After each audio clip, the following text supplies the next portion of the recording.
Jadi pada kesempatan kali ini ingin membahas dari mata kuliah Managerial Accounting dengan topik bahasan Cost Volume Profit Relationship, yaitu pada chapter 4. Analisis Cost Volume Profit atau CVP itu merupakan model yang sangat berguna untuk perencanaan dan pengambilan keputusan manajemen dalam menentukan unit yang harus dijual untuk mencapai laba yang diinginkan. Lalu analisis CVP itu mendeskripsikan hubungan antara unit yang dijual, lalu biaya, harga jual, dan profit yang dapat menjelaskan beberapa isu penting dalam pengambilan keputusan manajemen seperti dampak pengurangan biaya terhadap profit, lalu dampak kebijakan kenaikan harga jual produk terhadap profit, dan lain-lain. Kita langsung masuk ke contoh soal aja. Jadi di sini Whirley Corporation's most recent income statement is shown below. Nah, jadi kita bisa lihat penjualan mereka itu 10.000 units dengan harga per unitnya itu $35, maka total penjualannya itu $350.000. Lalu untuk variable expense itu harga per unitnya itu $20, maka total variable expense itu $200.000. Contribution marginnya itu tinggal dikurangin aja antara sales dikurangi dengan variable expense, yaitu $150.000. Lalu fixed expense itu $135.000, maka net operating income-nya itu $15.000. Itu typo, harusnya $15.000. Lalu pertanyaannya adalah, prepare a new contribution format income statement under each of the following condition, consider each case independently. Pertanyaan pertama adalah, penjualannya itu meningkat 100 units, lalu pertanyaan kedua adalah sales volume-nya itu berkurang 100 units, dan pertanyaan ketiga adalah sales volume-nya itu menjadi 9.000 unit.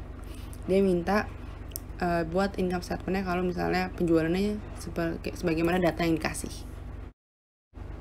Lalu selanjutnya, sebagaimana tadi kita tahu, harga per unitnya itu salesnya itu $35, lalu variable expense-nya itu $20 untuk harga per unitnya.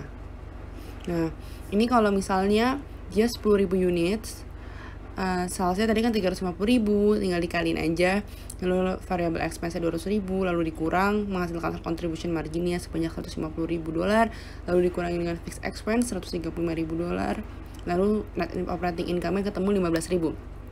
Nah, bagaimana kalau misalnya tadi pertanyaan pertama adalah volumenya penjualan itu meningkat 100 units. Tinggal kita kaliin aja $35 dikali dengan 10.100 units, maka ketemu salesnya itu 353.500. Lalu dikurangi dengan variable expense-nya itu $20 per unit, maka tinggal dikali lagi 10.100 units, maka ketemu 202.000 dolar.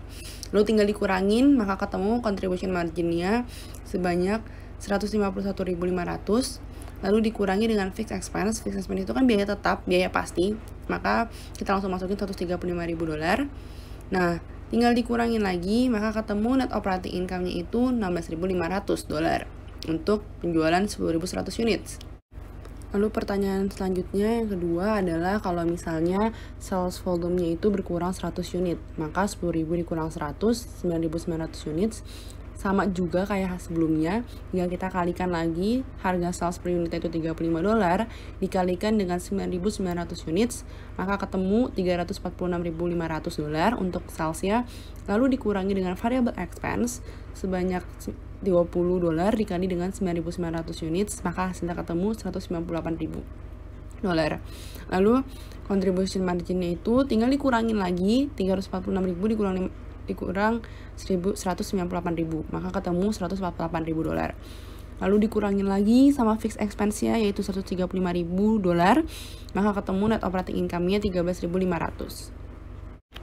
Lalu pertanyaan yang ketiga adalah kalau misalnya sales volume-nya itu 9.000 units, sama juga tinggal kita kaliin lagi $35 dikali 9.000 units, maka ketemu salesnya $315.000, lalu dikurangi oleh variable expense-nya $20 dikali 9.000 units, $180.000, lalu tinggal dikurangin ketemu contribution marginnya jadi $135.000, lalu dikurangin oleh fixed expense-nya yaitu 135.000, maka ketemu net operating income-nya itu 0.